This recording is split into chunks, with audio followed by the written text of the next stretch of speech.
여러분은 하늘의 구름을 바라본 적이 있습니까? 요즘은 바쁘게 생활하다 보면 하늘도 바라보지 않고 하루를 지나갈 때가 많이 있습니다. 그런데 우리가 가만히 하늘의 구름을 바라보면 참 구름이 재미있는 것들이 참 많이 있습니다. 노랫말처럼 토끼 구름도 있고 나비 구름도 있고 코끼리처럼 생긴 구름도 있습니다. 뭉게 구름, 양떼 구름, 여러 구름들이 있습니다. 이런 구름들이 그냥 날마다 저절로 생기는 것처럼 생각하지만 광야 시대에 이스라엘 백성들은 매일 그 구름을 보고 하루의 일정을 정하였습니다. 하나님께서 그 구름을 통해서 이스라엘 백성들을 인도하셨습니다. 우리 성도는 하나님의 인도하심을 받아야 합니다. 그래서 오늘 우리가 어떻게 하면 하나님의 인도하심을 잘 받을 수 있는지 함께 나누기를 원합니다. 먼저 우리는 하나님의 구원을 기억해야 합니다. 먼저 여호와의 구원을 기억해야 합니다. 우리가 하나님의 인도하심을 받기 위해서는 하나님께서 우리를 위해서 행하신 구원의 역사를 기억해야 하는 것입니다. 역사를 기억한다는 것은 단지 우리가 그것을 암기한다는 그런 의미가 아니라 하나님께서 예전에 그렇게 구원하셨던 것처럼 하나님께서 지금도 살아계심으로 우리에게 똑같이 그렇게 은혜를 베풀어 주시고 우리를 구원해 주신다는 것을 기억해야 한다는 것입니다. 시편 46편 8절에 보면 와서 여호와의 행적을 볼지어다 그가 땅을 황무지로 만드셨도다. 하나님께서 우리를 구원하시기 위해서 어떻게 하셨는지 우리는 기억할 필요가 있다는 것입니다. 나라와 민족적으로 큰 사건들을 경험한 사람들은 그것을 몸으로 기억하고 있습니다. 우리나라 6.25 전쟁이나 아니면 IMF 사태나 아니면 2002 월드컵 때나 가깝게는 세월호 사건이 일어났을 때 그것을 경험한 사람들은 모두 다 그것을 그때의 분위기와 그때 상황들을 몸으로 기억하고 있는 것입니다. 오랜 세월이 지나서 그 사건을 직접 체험하지 못한 사람들은 그걸 경험한 사람들로부터 말을 통해서 듣거나 아니면 책으로 그것을 알게 될 것입니다. 그래서 우리가 이러한 중요한 사건들을 우리가 기억하는데 만약에 이런 것들을 중요한 사건들을 우리가 기억하지 못한다면 어떻게 되겠습니까? 그러면 거기에 따르는 역사적인 교훈을 우리가 얻지 못하는 것이 될 것입니다. 오늘은 무슨 날이죠? 오늘은 주일이고 3.1절입니다. 우리나라는 3.1절과 8.15 광복을 국경일로 지킵니다. 왜냐하면 그날을 기억하기 위해서입니다. 3.1절을 통해서 우리나라가 일제강점기 시대에 나라를 빼앗김으로 얼마나 큰 고통을 겪었는지 기억하라는 것입니다. 8.15 광복을 통해서 우리나라가 일본으로부터 독립하는 것이 얼마나 감사하고 기쁜 일인지 기억해야 한다는 것입니다. 만약 3.1절과 광복절을 기억하지 못한다면 우리는 역사적 교훈을 잊어버리고 또 언젠가 나라를 빼앗길지 모르는 것입니다. 이러한 국경일을 지키는 것은 우리가 왜 나라를 빼앗겼는지 깊이 생각해보고 나라를 잘 지키라는 것입니다. 우리나라에 8.15 광복절이 있다면 이스라엘 민족에게는 유월절이 있었습니다. 유월절은 이스라엘 민족이 애굽으로부터 독립한 날입니다. 그런데 이스라엘 민족이 애굽에서 독립한 것은 그들에게 독립투사가 있었기 때문이 아닙니다. 전적으로 하나님의 은혜였습니다. 하나님께서 계획하셨고 실행하셨습니다. 여호와 하나님께서 10가지 재앙으로 애굽을 치시고 이스라엘 민족을 애굽으로부터 광야로 인도하신 것입니다. 그리고 하나님께서 이스라엘 민족에게 유월절을 지키라고 하셨습니다. 이것은 이스라엘 민족이 애굽으로부터 어떻게 독립하였는지 기억하라는 것입니다. 하나님께서 어떻게 역사하셨는지 기억하라는 것입니다. 유월절은 이스라엘 백성이 하나님의 민족으로 공식적으로 태동하는 날이었습니다. 그래서 하나님께서는 이스라엘 백성들로 하여금 유월절을 해마다 지킴으로 잊지 않도록 하신 것입니다. 유월절을 지키면서 이스라엘 민족의 태동이 전적으로 하나님의 은혜였다는 것을 기억하고 하나님의 백성으로 살아야 한다는 것을 잊지 말라는 것입니다. 구원이 하나님께 있다는 것을 기억하라는 것입니다. 하나님께서 모세에게 말씀하셔서 출애굽한 지 1년이 지나고 첫째 달에 유월절을 지키라고 했습니다. 첫째 날 14일 해 질 때 유월절을 지키도록 하셨습니다. 이스라엘은 하루의 개념이 해가 질 때부터 하루가 시작이 됩니다. 그 다음날 해가 저물 때까지 하루인 것입니다. 하나님의 말씀을 받은 모세는 이스라엘 백성들에게 명령해서 유월절을 지키도록 하셨습니다. 유월절을 지키는 규례가 있었습니다. 어린 양과 무교병과 쓴나물을 먹어야 했습니다. 어린 양은 10가지 재앙 중에 마지막 재앙, 장자 재앙 때 어린 양의 피를 문설주에 발랐을 때 하나님께서 심판하실 때 그 피가 묻혀진 집은 건너뛴 것을 상징하는 것입니다. 무교병은 떡을 발효시킬 시간이 없어서 급하게 떡을 만들어냈다는 것을 당시의 시급성을 상징합니다. 쓴나물은 애굽에서의 노예 생활의 고됨을 상징합니다. 이런 음식들을 먹으면서 너희의 과거를 생각하라는 것입니다. 그리고 이런 것들을 아침에 남겨두어서는 안 되었습니다. 이방인이 먹어서 부정해서는 안 되었습니다. 그리고 남은 것은 다 불태워야 했습니다. 그리고 어린 양을 잡을 때 어린 양의 뼈를 하나도 꺾지 말아야 했습니다. 이처럼 유월절 규례를 철저하게 지키면서 유월절을 기억해야 할 것은 유월절은 하나님께서 이스라엘 백성들을 보호하시고 구원하신 역사이기 때문에 그렇습니다. 그리고 또한 그뿐 아니라 유월절은 앞으로 하나님께서 인류를 구원하시는 사건을 미리 보여주고 있는 것입니다. 유월절 어린 양은 바로 우리를 구원하신 예수님을 상징합니다. 오랜 세월이 흐르고 난 후에 예수님께서도 유월절 저녁에 제자들과 함께 유월절 음식을 먹었습니다. 어린 양과 쓴나물과 무교병을 드셨습니다. 그리고 예수님께서는 죄로부터 인간을 구원하시기 위해서 십자가 위에서 이 피를 흘리셨습니다. 예수님께서는 하나님의 어린 양이셨습니다. 예수님께서 돌아가실 때 양쪽에 매달린 강도들은 빨리 죽게 하려고 그들의 뼈를 꺾었습니다. 그 다음 날이 안식일이기 때문에 안식일에 십자가의 시체가 매달려 있어서는 안 되기 때문에 그들을 빨리 죽인 것입니다. 그런데 예수님의 뼈는 꺾이지 않았습니다. 왜냐하면 이미 돌아가셨기 때문입니다.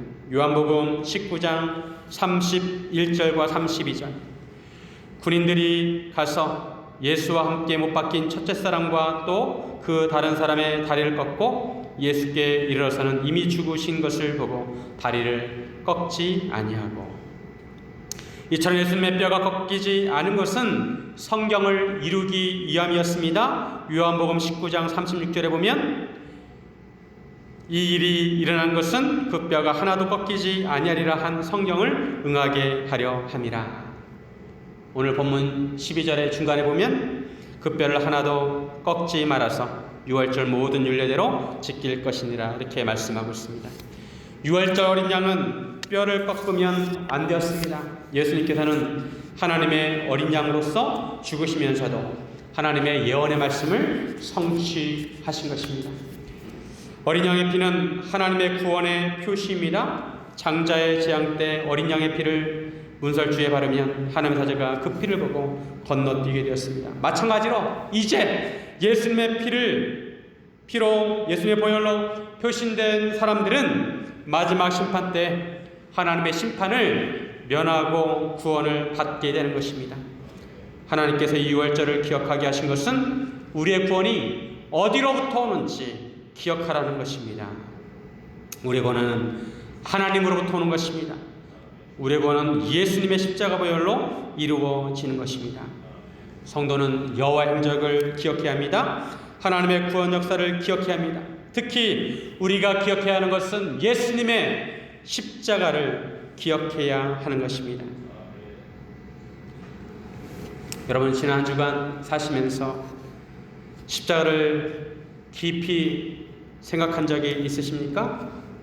이스라엘 백성이 유월절을 통해 애굽으로부터 해방을 기억한다면 우리는 예수님의 십자가를 통해 죄로부터 구원을 기억해야 하는 것입니다. 예수님의 십자가 사건은 단지 2000년 전의 사건이 아닙니다. 지금도 그 십자가의 은혜가 계속되고 있습니다.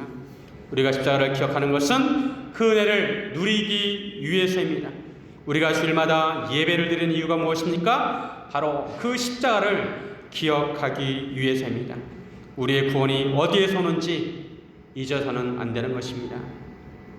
이번 코로나 사태도 하나님께서 모든 것을 극복하고 구원하실 줄로 믿습니다.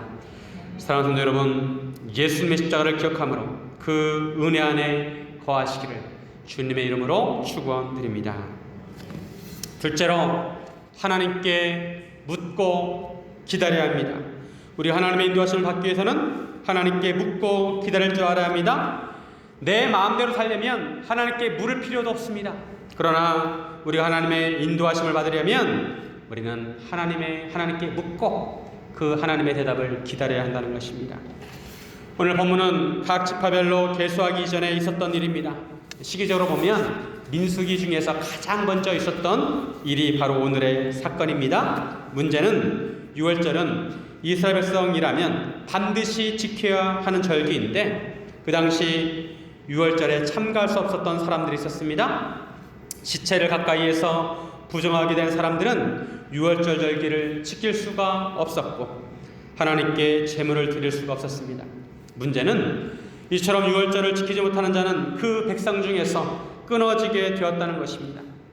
이스라엘 민족에게서 출교를 당하고 또 하나님께서 그를 끊으신다고 하셨습니다. 유월절을 지키는 문제는 그 사람의 생존 문제였습니다. 그만큼 유월절을 지키는 것이 중요했기 때문에 이스라엘 백성들은 누구나 반드시 유월절을 지켜야 했던 것입니다. 문제는 시체로 말미암아 부정하게 된 사람들이었습니다. 부정해서 유월절에 참석할 수 없었던 사람들이 모세와 아론을 찾아왔습니다. 자기들이 시체로 말미암아 부정하게 되었는데 자기들을 금해서 정한 기일에 여호와께 헌물을 드리지 못하게 하심이 어찌함이니까. 우리가 유월절을 반드시 지켜야 하는데 이 유월절을 우리가 부정하게 되어서 지킬 수 없게 되는데 이걸 어떻게 해결해야 하냐는 것입니다. 이들은 간절한 마음으로 모세와 아론에게 물었을 것입니다. 이때 모세가 말합니다. 8절 말씀, 오늘 본문의 8절. 모세가 그들에게 이르되 기다리라. 여호와께서 너희에게 대하여 어떻게 명령하시는지 내가 들으리라. 모세가 여호와께서 어떻게 명령하시는지 들을 테니 그때까지 기다리라는 것입니다. 우리는 본문에서 두 가지 좋은 태도를 보게 됩니다. 우리가 어떤 문제를 만났을 때, 우리가 해결하기 어려운 문제들을 만났을 때, 그때 어떻게 하냐면 먼저 하나님께 물어야 하는 것입니다. 그리고 하나님의 말씀을 들어야 합니다. 어떤 일을 하다 보면 규정대로 하면 좋겠지만 여러 가지 예외적인 상황들이 발생할 때가 있습니다. 이런 예외적인 상황들이 발생하는 경우 성도들은 어떻게 해야 할까요? 먼저 하나님께 묻고 기다려야 하는 것입니다. 아이들이 어렸을 때는 모르는 것이 있으면 자주 묻습니다. 궁금한 것이 있으면 귀찮을 정도로 많이 묻습니다. 아이들이 모르는 것을 묻는 것이 당연합니다. 그래야 아이들이 지적으로 정신적으로 성장하는 것입니다. 만약에 아이들이 묻지 않는다면 크게 이상한 것입니다. 그런데 아이들이 어느 정도 성장해서 나름대로 생각하고 판단하는 능력이 생깁니다. 그 다음부터는 자기들이 문제를 해결할 수 있다고 생각하고 더 이상 묻지 않습니다. 그런데 자기가 다 안다고 생각하고 더 이상 질문을 하지 않는 태도는 가장 위험한 태도입니다. 인간이 아무리 똑똑해도 다 알 수는 없습니다. 가장 좋은 습관은 질문하는 것입니다. 질문한 것을 때때로 창피하게 생각하는데 그렇다고 질문하지 않는 것은 지혜롭지 못한 것입니다. 모르는 것이 있을 때 묻는 사람이 지혜로운 사람입니다. 나이가 적으나 많으나 지식이 많으나 적으나 모르면 물어봐야 합니다. 가끔 어떤 새롭게 지어진 건물에 들어가면 그 건물에 화장실에 갔을 때 종종 당황하는 일들이 벌어집니다. 요즘은 하도 창조적인 물건들이 많이 나와서 처음 보는 세면대가 있습니다. 그러면 그 세면대 물을 어떻게 드려야 되는지 도무지 알 수 없어서 헤맬 때가 있습니다. 그럴 때는 어떻게 해야 합니까? 물어봐야 합니다. 물어보는 것이 죄가 아닙니다. 물어봐야 알 수 있는 것입니다. 우리가 인생을 살아갈 때도 다양한 상황들이 벌어집니다. 시대가 변하고 가치관이 변하고 사람들의 생각도 변합니다. 그럴 때마다 우리는 하나님께 물어봐야 하는 것입니다. 하나님, 상황이 이런데 어떻게 하면 좋습니까? 어떻게 해야 할까요? 물어봐야 한다는 것입니다. 대상이 중요합니다. 가장 먼저 하나님께 물어봐야 합니다. 하나님께. 현대인들은 주로 인터넷에 물어봅니다. 궁금한 것이 있으면 인터넷에 물어보는데 우리는 하나님께 먼저 물어봐야 합니다. 여러분, 하나님께 종종 질문을 해보십니까? 하나님께 질문하는 것도 훈련입니다. 지금까지 해왔던 대로 모든 문제를 자기 힘으로 해결하려고 해서는 안 됩니다. 지금부터라도 자세를 바꿔야 합니다. 어떤 문제를 만나든지 쉬운 문제든지 어려운 문제든지 하나님께 물어봐야 하는 것입니다. 간절한 태도로 물어봐야 하는 것입니다. 시체로 부정하게 된 사람들이 모세에게 물었을 때 모세는 여호와께 묻고 여호와께서 해결책을 말씀해 주십니다.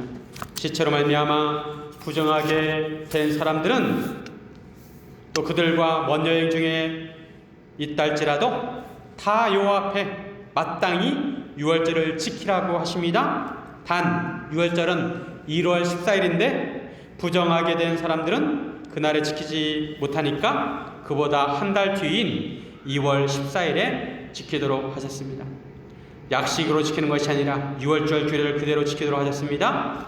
또한 타국인 중에서도 이스라엘 백성 중에 있는 자도 유월절을 지키고자 하면 유월절을 지키라고 하셨습니다. 거류민에게나 본토인에게나 동일하게 적용이 되었습니다. 단 그들은 할례를 받아야만 했습니다. 모세 시대에는 모세라는 특별한 사람이 있었습니다. 하나님께 궁금한 것이 있으면 모세에게 물어보면 됩니다. 모세를 찾아가서 물어보면 됩니다. 그러면 모세가 하나님께 물어서 하나님께 여쭙고 해답을 하나님께 주시는 대로 알려주었습니다. 요즘도 이런 모세 같은 사람이 있으면 얼마나 좋을까요? 그런데 오늘날 모세는 우리 곁에 없습니다. 하나님과 직접 대면하는 사람이 없습니다. 이제 선지자도 없고 사도도 없습니다. 하나님과 대면하는 것은 그 당시에 특수한 상황이었습니다. 현재는 그런 사람이 없지만 주님께서 우리에게 더 좋은 분을 보내주셨습니다. 이스라엘 광야 생활보다 오늘날 현대사회에서 신앙생활을 하다 보면 더 다양한 예외 상황이 생깁니다. 각자 신앙생활을 하는 상황이 다 다릅니다. 각자마다 어떻게 하나님께서 정하신 절기들을 지켜야 하는지, 하나님의 말씀을 일상생활에 어떻게 적용해야 하는지 하나님께 물어야 하는 것입니다. 이를 위해서 하나님께서 우리에게 바로 성령님을 보내주셨습니다. 그리고 우리에게 성경을 주셨습니다. 성경은 완성된 하나님의 말씀입니다. 하나님께서 인간의 구원을 위해서 하나님의 말씀을 계시해 주셨는데 성경은 완성된 하나님의 계시된 말씀입니다. 구약에는 약 613개의 계명이 있습니다. 이 613개의 율법을 세 가지로 나눌 수가 있는데 제사법, 도덕법, 시민법으로 나눌 수가 있습니다. 제사법은 어떻게 하나님께 제사를 드리는가 이런 법이고, 도덕법은 인간이 어떻게 도덕적으로 살 것인가, 정결하게 살 것인가 이런 법이고, 시민법은 이웃들과 갈등이 있을 때 어떻게 해결해야 되는가 여기에 대한 법을 알려주신 것입니다. 신약에서는 예수님께서 직접 말씀해 주셨고 또 성령의 감동하심을 받은 기자들이 성경을 기록하였습니다. 성경에는 인간들의 질문에 대한 하나님의 대답이 적혀져 있습니다. 성경에는 하나님께서 추구하시는 가치관과 진리가 담겨져 있습니다. 그 가치관과 진리를 알면 우리의 구체적인 삶의 문제를 해결할 수 있다는 것입니다. 그래서 그 말씀을 보고 우리가 그것을 깨닫고 우리 생활에 적용할 수 있어야 한다는 것입니다. 이 성경을 통해서, 그리고 우리 안에 계신 성령님을 통해서 우리는 매일매일 하나님께 물어야 합니다. 하나님, 이런 상황에 어떻게 해야 할까요? 그리고 기다려야 합니다. 하나님께 기도하면 어떤 것은 즉시 응답을 주실 때가 있고, 또 어떤 것은 기다려야 할 때가 있습니다. 어떤 것은 하나님께서 아무 응답도 없으실 때가 있습니다. 하나님께서 침묵하실 때가 있습니다.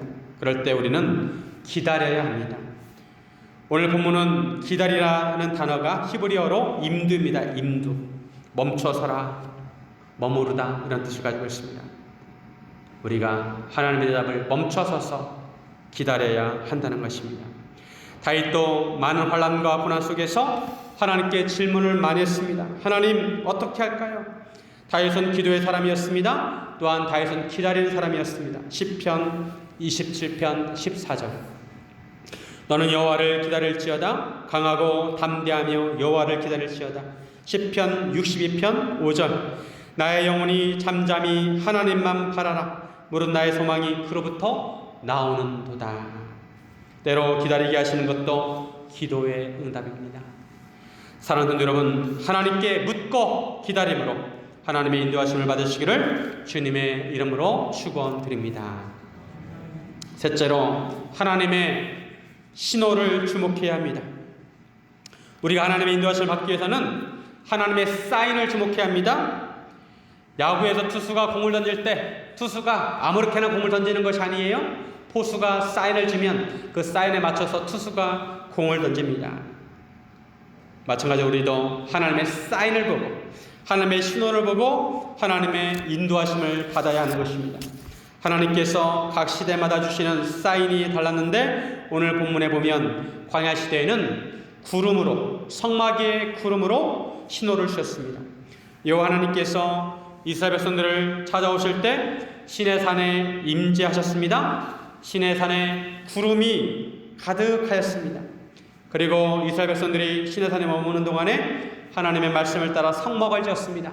성막을 짓고 나니까 시내산에 머물고 있던 그 구름이 점점 내려와서 성막 위에 머물게 되었습니다. 이 구름이 바로 하나님의 임재를 나타냅니다. 하나님께서 이스라엘 백성들과 함께 하신다는 것을 나타내 주는 것입니다. 그리고 저녁이 되면 성막 위에 불 모양 같은 것이 나타나서 아침까지 있었습니다. 광야에 있는 동안에 낮에는 구름 기둥, 밤에는 불 기둥이 바로 그들을 지켜주었습니다. 이러한 불 기둥과 구름 기둥은 이스라엘이 출애굽할 때부터 이스라엘을 보여주었습니다. 출애굽기 13장 21절 22절 여호와께서 그들 앞에서 가시며 낮에는 구름 기둥으로 그들의 길을 인도하시고 밤에는 불 기둥을 그들에게 비추사 낮이나 밤이나 진행하게 하시니 낮에는 구름 기둥 밤에는 불 기둥이 백성 앞에서 떠나지 아니하니라. 홍해를 건널 때도 구름 기둥이 이스라엘 백성과 애굽 군대 사이에 위치해 있어서 애굽 군대가 구름과 흑암 가운데 휩싸여서 쫓아오지 못하게 했습니다. 구름 기둥은 낮에 광야의 뜨거운 태양을 가려주고 불 기둥은 밤의 추위를 막아주었습니다. 그런데 하나님께서 이 성막 위에 구름 기둥을 통해서 광야 시대에 이스라엘 백성을 인도하셨습니다. 오늘 본문 17절 구름이 성막에서 떠오르는 때에는 이스라엘 자손이 곧 행진하였고 구름이 머무는 곳에 이스라엘 자손이 진을 쳤으니 구름 기둥은 하나님의 신호였습니다. 구름 기둥이 성막에서 떠오르면 이스라엘 백성이 행진을 시작하였고 구름이 머무는 곳에 진을 쳤습니다. 하나님께서는 이 구름을 통해 이스라엘 백성을 약속의 땅으로 인도하신 것입니다. 그 당시에는 지도도 없고 내비게이션도 없었습니다. 하나님의 구름 기둥은 나침판이었고 안내원 역할을 하였습니다. 방향과 진출 곳을 알려주었습니다. 안내하는 방식은 단순했습니다. 구름이 올라가면 이동하고 구름이 내려앉으면 거기서 진을 쳤습니다. 그런데 구름이 언제 떠오를지 언제 내려앉을지 그것은 하나님께 달려 있었습니다. 그래서 이스라엘 백성은 항상 성막 위에 구름을 관찰하고 있어야 했습니다. 구름이 성막 위에 오래 머물면 오랫동안 그 자리에 머물러야 했습니다. 머문 날이 적으면 적게 머물렀습니다. 구름이 아침에 떠오르면 아침에 출발하고 구름이 저녁에 떠오르면 저녁에 출발해야 했습니다. 밤낮 구름이 떠오르면 출발하고 내려앉으면 그곳에 정착을 하였습니다. 구름이 이틀 머물면 이틀 머무르고 한 달 머물면 한 달 머물고 1년 머물면 1년 머물러야 했습니다. 하나님께서 왜 구름 기둥으로 이스라엘 백성들을 인도하셨을까요? 이처럼 구름을 보고 이동하는 것이 쉬웠을까요? 어려웠을까요? 여러분이 이스라엘 백성 입장이라면, 하나님께서 매일 구름 기둥으로 그렇게 인도하신다면 여러분은 그 생활이 쉬웠을 것 같습니까? 어려웠을 것 같습니까? 쉽기도 하고 어렵기도 했을 것입니다. 방법은 단순합니다. 그냥 구름이 뜨면 이동하고 구름이 가라앉으면 멈추면 되었기 때문에 그것은 쉬웠습니다. 그러나 구름이 언제 떠오르느냐가 항상 그것을 지켜봐야 했습니다. 그리고 언제 떠오르면 그걸 행동으로 반응을 해야 했습니다. 해가 저물어서 잠잘 준비를 다 했는데, 손도 닦고 발도 닦고 다 잠자리 준비를 했는데 구름이 밤에 떠오르면 짐을 뿌리고 텐트를 걷어서 이동을 해야 했습니다. 이동할 것인지 말 것인지 판단하기는 쉬웠습니다. 하지만 그것을 행동으로 옮기는 것이 어려웠습니다. 나는 쉬고 싶은데 갑자기 구름이 떠오르는 거예요? 그러면 내가 쉬고 싶어도 무거운 몸을 이끌고 일으켜서 떠나야 하는 것입니다. 나는 가고 싶어요. 근데 구름이 또 내려앉는 것입니다. 나는 빨리 약속의 땅에 가고 싶은데 구름이 성막 위에 내려앉아서 1년이고 2년이고 있으면 거기에 머물러 있어야 한다는 것입니다. 구름을 따라 이동하는 것은 하나님에 대한 순종 훈련이었습니다. 하나님께서 내 중심이 아니라 나의 시간, 나의 공간, 나의 이동하는 것, 나의 생활의 중심이 하나님이 되도록 훈련을 시키신 것입니다. 마치 에덴 동산의 생명나무와 선악을 알게 하는 나무를 보면서 하나님을 기억하게 하신 것처럼 하나님께서 광야 시대 이스라엘 백성들로 하여금 구름을 보면서 하나님을 항상 생각하게 하신 것입니다.